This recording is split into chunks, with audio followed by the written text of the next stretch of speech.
Welcome to another video. This is going to be a preview for FPL Gameweek 6, and I'm going to be breaking down every single fixture, giving up a summary of my predictions in terms of scorelines. I'm going to be highlighting the key topics and players. There's also going to be a new stats section, so let me know what you think of that. And then at the very end, I'm going to be showing you the best team you can make exclusively for Gameweek 6. So in essence, if you have the free hit or you're going to be using it in Gameweek 6, it would be a very good team to build towards and use for this game week. So without further ado, let's head straight into the video.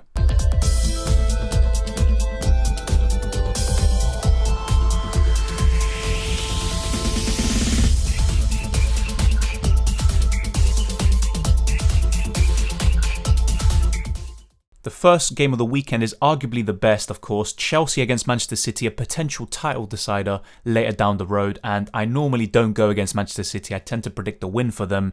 This is different though. They're coming up against Chelsea, who at the moment are looking very strong. Them and Liverpool are looking like the best teams in the Premier League at the moment. And of course, we've got a very good title race on our hands potentially with Manchester United and Manchester City involved too, you would suspect anyway. And look, Manchester City can win this game. Pep can kind of break the duck he has against Thomas Tuchel recently. But I'm still going to be edging towards Chelsea at this moment in time. They've got good squad depth. Their defence is very solid. What I would say, though, is that their underlying defensive stats haven't been too impressive. And if anything, Manchester City have far better defensive stats.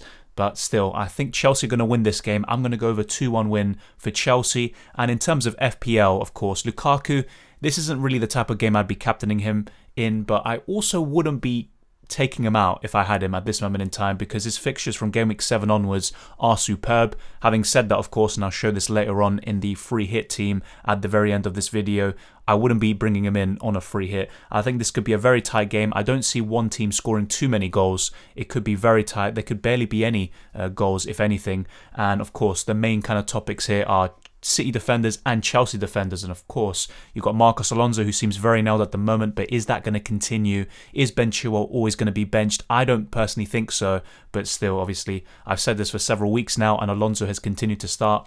Rudiger is looking like the most nailed other than Azpilicueta, so Rudiger would be my kind of Chelsea defender of choice. Christensen I like a lot because he's 5 million, and if he doesn't start, he will pretty much not play at all. If you compare that to Reece James, for example, who might get 20-30 minutes and then get you those 1-point cameos that you fear, that's not ideal. And then with City, of course, you have Diaz and Cancelo. Take your pick there. Let's wait and see, though, with City. Is Stones or Laporte going to be back? That will be very interesting, and it could play a big part, because otherwise it could be Nathan Ake facing his former club. So that's going to be a very interesting game, especially FPL wise, but it's just kind of a game that you'd want to avoid with your FPL assets, because it could go either way, and it's going to be a really good one for sure.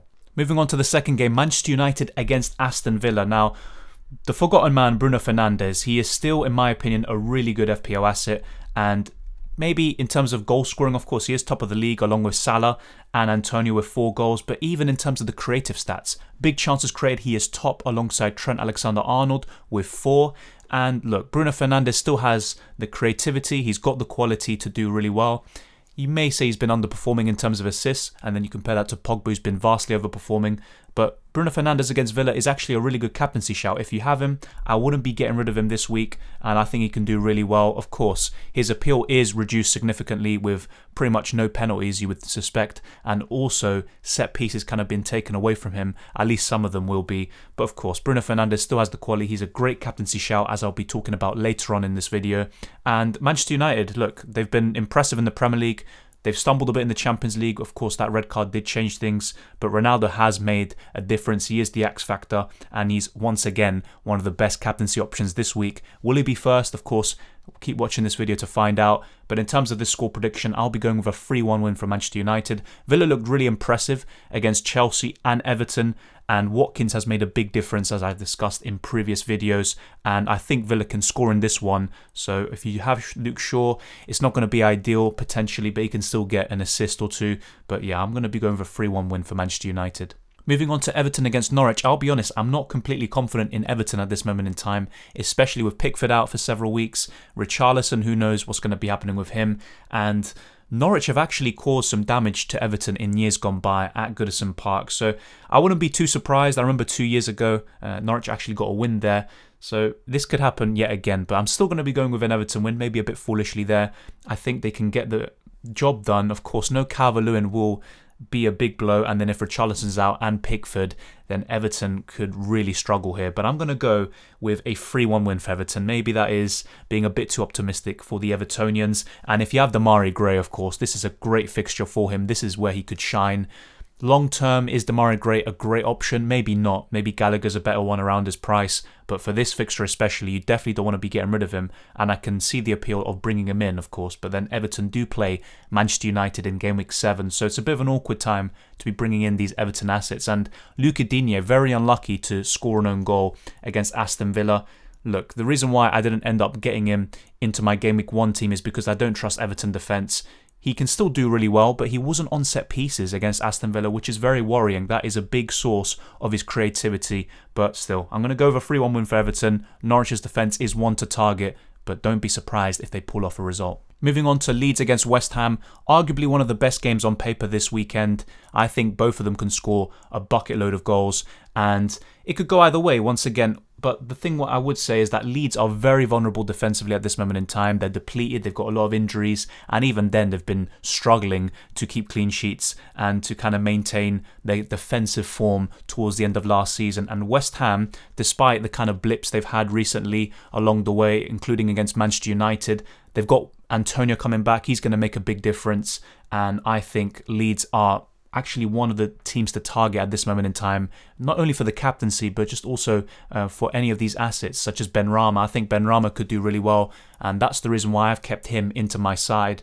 Looking at fixtures like this and Brentford potentially, I'm going to go over a 3-2 win for West Ham. Of course, West Ham, they actually were doing pretty decent defensively in the first 4 game weeks, but they were facing easier opposition. And then against Manchester United, they did struggle, and I have to say the Red Devils did dominate that game in certain periods. But I'm going to go over a 3-2 win for West Ham. I think Antonio's a great shout for the captaincy, and even Benrahma as an outside shout, why not? And West Ham could actually hopefully put on a show, same with Leeds, and this could be a great game that lives up to the expectations. Moving on to Leicester against Burnley. Last season this ended 5-2 if I'm not mistaken, and Vardy got a lot of assists, and Barnes was the one who actually starred in this game. And I wouldn't be too surprised if something similar happened. And speaking about Jamie Vardy, in terms of total big chances, he's actually got 3 this season, only 3 behind top, which is Mane and Antonio. So look, Jamie Vardy can do really well in this fixture. He's actually a great captaincy shout, and if you can fit him in, especially on a free hit, I would recommend it. Of course, though, there is Salah, there is Ronaldo and other players that you probably want to be getting into your side as well. But I can see a lot of goals in this game as well, despite Leicester struggling a lot recently, and they just haven't been the same team so far this season. I'm actually going to go over 4-1 victory because Burnley have been very poor defensively. Maybe that's a bit of an unrealistic scoreline, and I'm looking too much at the 5-2 victory from last season. But still, I think both teams can score. I'm not really too confident in Leicester defensively, but assets like Pereira can be very interesting in this game with attacking potential. So on a free hit, you could potentially go for him. And yeah, I'm going to go for 4-1 victory. A bit of a kind of unorthodox prediction, but that is what we're going to get.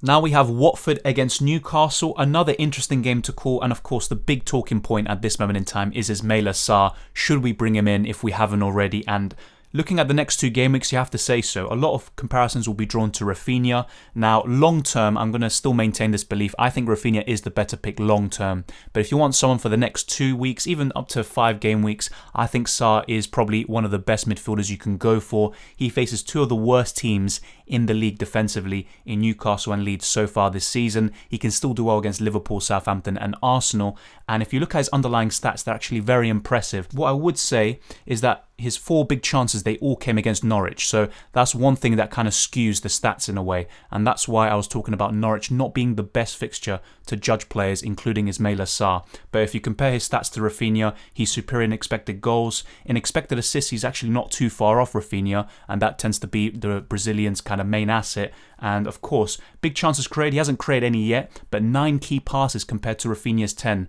And of course, 3 goals, 0 assists. Maybe that could change. What I would say though, if you compare Sarr to Rafinha, for example, Rafinha has you would say, a better striker to kind of assist. And same with Benrahma, who's been getting a couple of assists this season for Antonio. Sarr doesn't have that kind of striker that he can feed off and that he can feed to get more goals and get more assists. And look at the shots in the box, 11 compared to Rafinha's 5, and 13 shots with 9 of them being on target. So Sarr has very impressive stats. I think he can keep this up, but long term, looking for the next 10-15 game weeks, maybe is not the one to go for.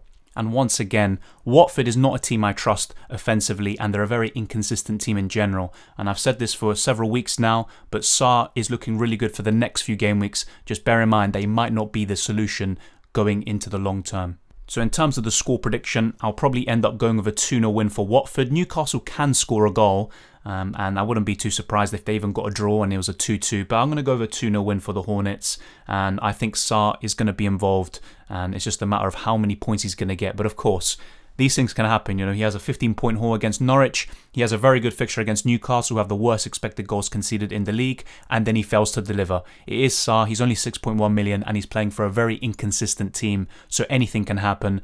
So don't try to put all your eggs in this one basket, but I still think Sarr is a great option this week, and I'm going with a 2-0 victory for the Hornets. Looking at Liverpool against Brentford, I think this is going to be a relatively tough game for the Reds, and I'm going to go with another 2-0 victory, but I think it might be very contested and the goals could come very late. And I think Salah's still a good shout for the captaincy, but because Brentford are so impressive defensively with 3 clean sheets out of 5 games, and also the best in terms of big chances conceded along with Manchester City, it's a very difficult one to call in terms of, is Brentford really going to concede 3 or more goals? It can happen, but I just think that Liverpool might struggle to score as many goals as they have been doing recently. But still, I think they have too much attacking quality to not score in this game. I think Brentford aren't going to keep a clean sheet. They could even score themselves with Ivan Toney or Mbeumo, who've been very impressive in game week 5 against Wolves.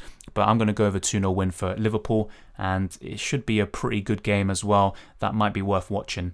Now we're moving on to the Sunday games, and we've got Southampton against Wolves. This has 0-0 written all over it, but then again, both teams have attacking quality, with Armstrong for Southampton, and then with Wolves, we have Jimenez, who I don't even know how he hasn't actually got an attacking return so far this season. Traore as well. If you look at in terms of expected goals, I mean, it's unbelievable how he hasn't scored yet, but that's just the way football is, and Traore isn't the best in terms of his end product. That's something that we do know for sure. I'm actually going to go with a 0-0 draw, but it could easily have goals in it. This could be the game where, you know, you expect no goals to happen, and then there's a lot of goals, and then another game where you might have expected a bucket load of goals to happen. That's the one that ends up being 0-0. That's how football is, but this is the one I'm going to go 0-0 for. And Wolves, of course, they need to bounce back because that game week 5 performance was awful. And then with Southampton on the other side, a very impressive defensive performance against Manchester City, and they even had chances and plenty of shots. They showed a bit of attacking intent, so Southampton would definitely be a bit more positive heading into this one. Still, I'm going to go with a 0-0 draw here. Now we've got the North London derby, arguably another big game, maybe the best of the weekend. Both of these teams hate each other. Spurs are coming into this now with awful form, and Arsenal have a little bit of form coming into this. And only 2 weeks ago, Spurs were top of the league with no goals conceded, 9 points out of 9. Arsenal didn't score a goal at that point with 9 goals conceded and 0 points. So football can change in 2 weeks, and if Arsenal win by a 2-goal margin, they actually go ahead of Spurs. So that's how quickly football can change. I'm actually going to be backing Arsenal in this one. Although, if we're being honest, you would expect Kane to score in this one. He hasn't scored so far this season. He's been very poor. He's only had 4 shots in 4 games, but you would expect that to change in this one. He's got a great record against the Gunners, and although him and Son can cause plenty of damage, and Spurs can do the business here, I'm going to be backing Arsenal with a 2-1 victory. What I would say about Arsenal, though, is that they haven't been impressing too much. Despite 2 back-to-back clean sheets, they were against Norwich and Burnley, and just scoring the 1 goal against each of them, when both of them are right down there for expected goals conceded and all the underlying defensive stats, it's a bit worrying for Arsenal that they're struggling to score. But then again, I would say that they should have scored more against Burnley, and against Norwich they easily could have scored 3 or 4. So maybe if the finishing is there, they can get the job done against Spurs, and I am backing them this week. Hopefully they don't let me down. And now for the final game on the Monday, Crystal Palace against Brighton. This is actually a very interesting one too, because both teams have been impressive. Obviously Brighton have been more consistent there, getting more clean sheets, more victories and more points. But Palace, they were actually not too bad against Liverpool in my opinion, and of course that great performance against Spurs is something to remember, and Palace are capable of playing some very good football. This is going to be a very tough one to call, and Brighton can easily win this one. On paper, they have the better team, but I'm actually going to be going for a draw, a 1-1 draw. Zaha tends to do really well against Brighton. He always seems to score against them. I think he could continue that, and Brighton can still nick a goal, a late winner potentially, but I'm just going to go with a 1-1 draw, and I think this is a pretty tough one to call. Brighton are the better team on paper, but I'm going to be backing Palace a little bit in this one. It's time to move on to the captaincy, and in 5th place we have Bruno Fernandes, and like I discussed earlier, his creative stats have been very impressive. His expected assists is 2.24, which is right up there in the league, and he hasn't registered an assist yet, which is very surprising, but I think he's been very unfortunate. He should have a few under his belt by now. He got one in the Champions League against young boys for Cristiano Ronaldo, and in terms of shots, 17 overall, 7 on target, but only 6 shots inside the box, and of course against Newcastle, all 5 of his shots in that game came outside the box, including a screamer. And look, he's had 2 chances overall, 4 chances, big chances created with 11 key passes. The fixtures are pretty poor going forward, and of course at some point, maybe around game week 8, if you still have him already, you can make 2 free transfers and get Lukaku up front and then downgrade Bruno Fernandes to someone else. But at this moment in time against Aston Villa, I think he's a great captaincy shout, maybe even against Everton too.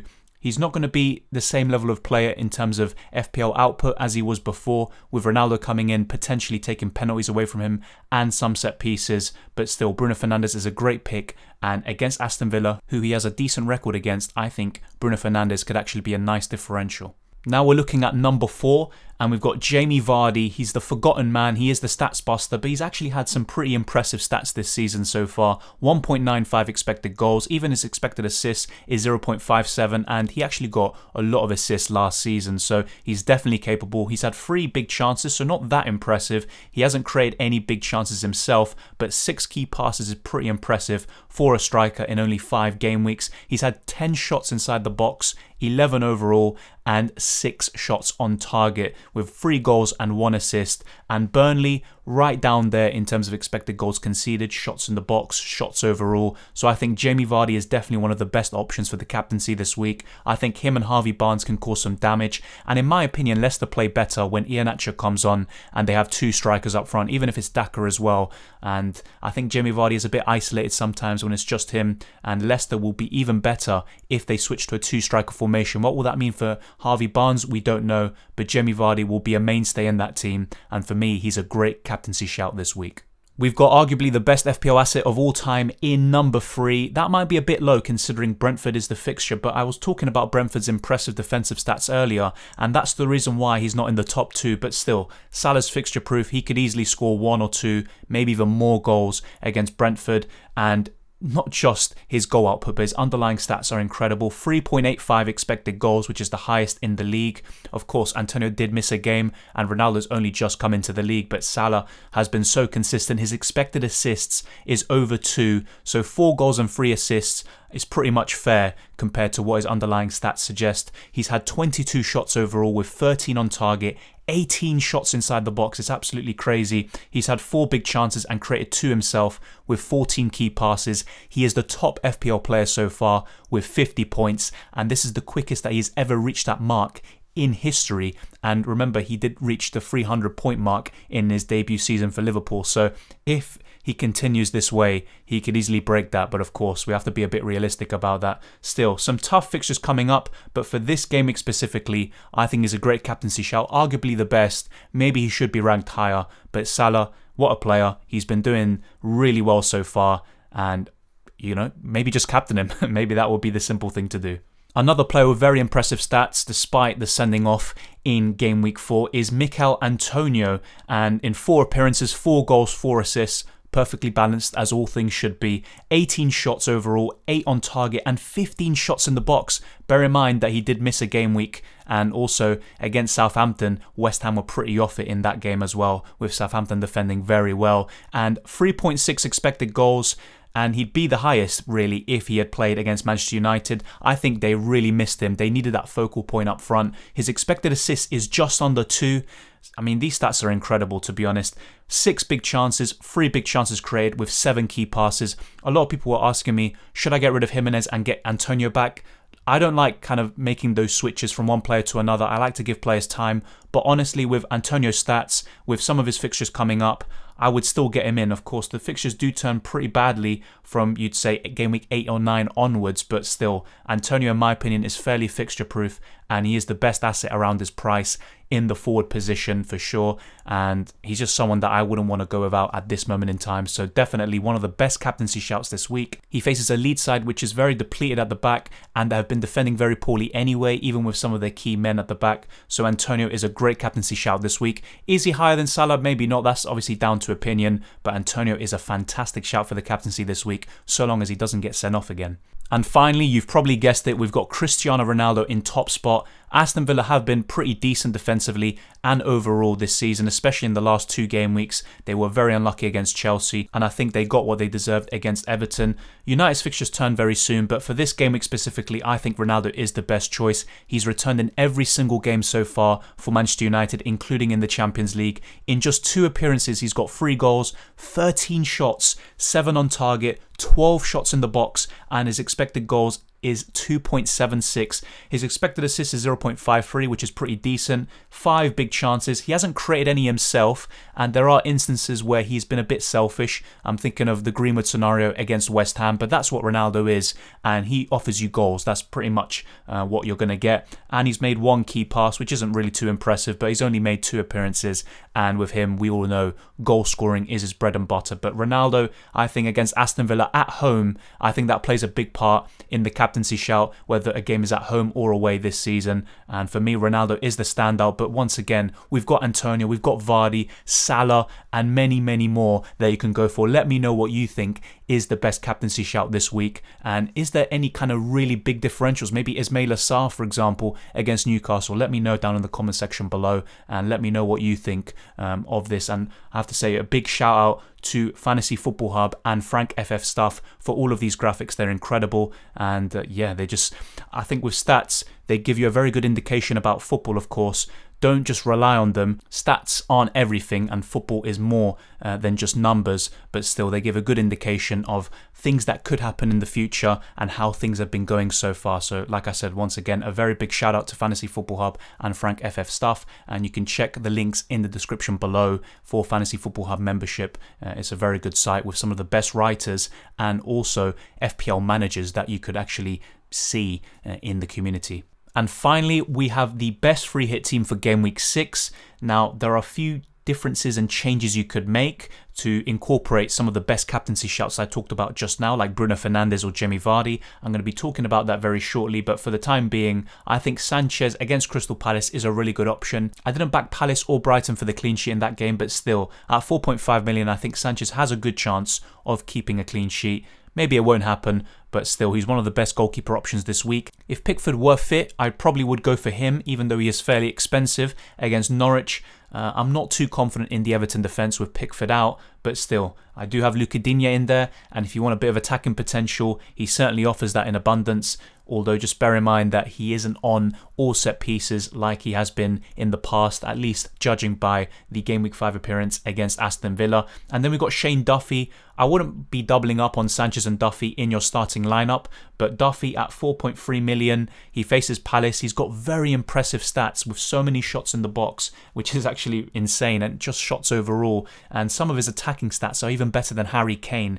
Who would have thought that at the beginning of the season? But Duffy is a great choice. Livramento too, if you back Southampton for the clean sheet against Wolves. And now for the rest of the defence, I'll be honest, this is probably the kind of weakest part of the team, or at least the area I'm not as confident in. But Trent Alexander-Arnold, assuming he's fit, he's someone you want to have in most game weeks. Brentford could score, but Trent is creating so many chances. He's created the most in the league. He's got the most big chances created alongside Bruno Fernandes. But let's wait and see if he's fit. If he isn't, then you can definitely downgrade him to a Livramento, for example, and then use that money to upgrade Barnes or Richardson to either Bruno Fernandes or Jamie Vardy. That's something I would definitely recommend. And then Luke Shaw against Villa at home. Even though Villa can score, and they're a pretty impressive team when they click, I still think that Shaw can get some attacking returns here, and his creativity and the crosses and all of these stats are improving even more with Ronaldo coming into the side. So I think Shaw will get even more assists this season. Maybe not double digits, but he can maybe get close, and Luke Shaw is a great option against Aston Villa and maybe even in Game Week 7 against Everton. Then we have Pereira at home to Burnley. Once again, I'm not that confident in Leicester defensively. Same with Manchester United really and Everton, but Pereira can get some attacking returns. He got a 12-point haul in Game Week 1. He could maybe do something similar. So even if he doesn't keep the clean sheet, he can get some bonus points and assists. But of course, you want your kind of 5.5 million defenders to be getting the clean sheet. And it can still happen, of course. And if Leicester are a bit more conservative, maybe they're going to be more focused on just getting 1 or 2 goals and sitting it out rather than scoring 4 like I predicted. So Pereira is still a good option. And if you want a Leicester defender, he's probably the one I'd go for at this moment in time. But once again, long term, Pereira and Leicester defenders, despite the good fixtures coming up, it's not something I would consider myself for my team at this moment in time. Looking at the midfield, I'd go for Ismaila Sarr for sure. At home to Newcastle, I think he can have some joy against Ritchie. So Sarr is a great option, even for the captaincy potentially. If you want an ultra differential, I think Sarr is the one to go for. His ownership will definitely increase, and it might even double by the time Game Week 6 actually starts compared to how it was before the Norwich game, of course. A very impressive performance, but once again, Norwich can skew some stats, as I discussed earlier in the comparison with Rafinha. But still, for the next few game weeks, Sarr is one of the best options you can go for. And if you're looking for a replacement for Jota, Torres, or even Greenwood, I think Sarr is the one to go for. And as I discussed in my team selection, he is someone I've got my eye on, and he might be coming into my side very soon. Mohamed Salah, great captaincy shout, and he's someone that I wouldn't want to go without in most of these game weeks, even in some of the tougher ones, even against City. It can always be a risk to go without him. And against Brentford, despite how impressive they've been defensively, I would still back Salah to do well, and he's always a great option. He's so consistent, and right now he is the highest scoring FPL player, which really just comes as no surprise. It's the bread and butter of Mohamed Salah in FPL. Then Harvey Barnes, if you don't go for Jamie Vardy, then I probably would go for Harvey Barnes. He did really well in this fixture last season in the 5-2 victory, and I think Harvey Barnes can do really well. He's had some impressive performances here and there, especially in the Europa League pre-season and in the Community Shield, but just hasn't really translated that into points and into FPL and Premier League performances. But still, Harvey Barnes can come good. If you have Harvey Barnes in your main team, and you look at Leicester's upcoming fixtures, you'd be tempted to keep him. I'm not too sure about that, and he's someone that I want to see more of in terms of having him permanently. But for one game week, I think if you don't have Jamie Vardy, I would probably suggest Harvey Barnes as one of those best options. And with this team, by the way, you have 1.3 million remaining, so if you don't want to go for him, you could go for Jota, another one who's vastly underperforming. But yeah, one of them will definitely do the trick, and Burnley is a very good fixture in my opinion, so Harvey Barnes is a good shout despite his poor form in the Premier League. And then Demarai Gray, of course, didn't do too well against Aston Villa, but he looked the most threatening. He almost scored in that game, and he's had a very impressive record so far this season. He can definitely continue it, at least up until game week 12, you would say. Long term, his underlying stats are slightly unsustainable, but against Norwich, he could have a similar performance to what Ismaila Sarr did, so don't put it past Gray to do really well in that game, especially with Richarlison potentially out, and all these other players for Everton like Dominic Calvert-Lewin. Gray could be the main man up front, at least in terms of the forward positions, and he could get some goals, maybe some assists, but you're mainly looking at goals with him. And then Said Benrahma, of course, very lucky to get a double-digit return against Manchester United, but it's more than welcome for owners such as myself. I think Benrahma can do really well against Leeds, and a double up with him and Antonio against Leeds I think makes perfect sense. Maybe it's not something you'd want to have long term, but for the next 2 or 3 game weeks, I think Said Benrahma and Antonio is probably one of the best duos you can target. And of course, Antonio, I talked about him, he's arguably the best captaincy shout this week. In terms of the fixture, it's probably a better one than Aston Villa at home, but still, Antonio, a great option, great underlying stats, of course. Forget about the Southampton red card. I think he can continue his form from the first 3 game weeks and look to kick on into the next set of fixtures, to be honest. And then Cristiano Ronaldo, in my opinion, the best captaincy shout this week. His underlying stats are absolutely insane, just like his goal-scoring record overall for Juventus, for Portugal, for Manchester United, for Real Madrid. It's absolutely incredible. And Ronaldo against Aston Villa, despite how decent Aston Villa can be on their day, you would expect Ronaldo to score. He pretty much has that expectation of scoring in every single game. That's the standards he has set. and you would expect him to do really well in this fixture as well. And he is someone that if you're on a free hit, you probably wouldn't want to go without. And even those who don't have him overall in their team and are not looking to free hit, you probably want to get him in anyway, despite his fixtures turning very soon in game week 7 or 8.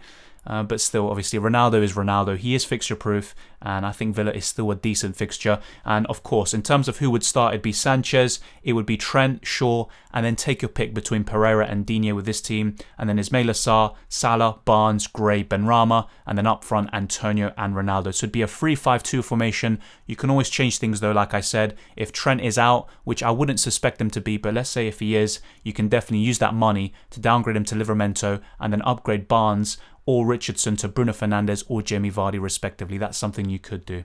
So that's it. That's the best free hit team for Game Week 6. Those are some of the key stats and players, best captains, and also a look at every single fixture and my scoreline predictions. Let me know what you think down in the comment section below. Provide some feedback on this type of video and tell me ways to improve. I'd definitely appreciate it. And of course, I am willing to change some things. I realize this video has been quite long, so apologies for that if you're not really into those sort of long videos. But if you enjoyed it, smash the like button and subscribe if you're new around here. And once again, a big shout out to Fantasy Football Hub and Frank FF Stuff for those impressive graphics. They're really incredible in my opinion, and I think they just simplify the game even more, maybe even make the captaincy decisions even easier. And same with kind of some of the transfers I've planned, like Ismaila Sarr. Maybe it's becoming too clear that I need to get him in. But thank you very much to everyone who's been watching. Thank you to the new channel members, Rodrigo Arias and Rock and Roll. Really appreciate it. And I'm going to be looking to do a rate my team video or rating your team videos very soon. Same with UCL Fantasy, a chip strategy guide, as well as the best limitless team for match day 2. And same with, of course, the normal deadline streams for FPL and UCL Fantasy, and a reaction stream for the Premier League after all the games are done potentially, or maybe even on the Saturday. A lot of you did like it happening on the Saturday. So, of course, I'm open to those ideas and suggestions. Thank you very much for watching this video, and I'll see you next time.